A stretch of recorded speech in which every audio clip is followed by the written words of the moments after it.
జీవిస్తూ ఉంటున్నారు. క్రైస్తవుడా, నీవు నీ శత్రువులకి ఎలాగ భయపడుతున్నావు? ఎందుకు భయపడుతున్నావు? ఎక్కడెక్కడ దాక్కుంటున్నావు? ఎందుకు భయపడుతున్నావు? క్వశ్చన్ వేసుకో.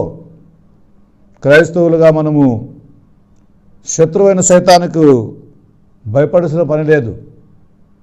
మన దేహం అనే శత్రువు కూడా మనం భయపడవలసిన పని లేదు. శరీరాశ, నేత్రాశ, జీవపడంబు అనే శత్రువులు మిథ్యానీయుల మాదిరిగా మన పైన దండెత్తుచుండగా వాడిని మనం జయించాలి. ఇశ్రాయేలు ఎందుకు వాడిని జయించలేకపోయారు? యాకోబు పత్రిక 4:7 అంటుంది, దేవునికి లోబడి ఉండండి, అపవాదిని ఎదిరించండి, అప్పుడు వాడు మీ ఎదురు నుంచి పారిపోతాడని వాక్యం చెప్తుంది.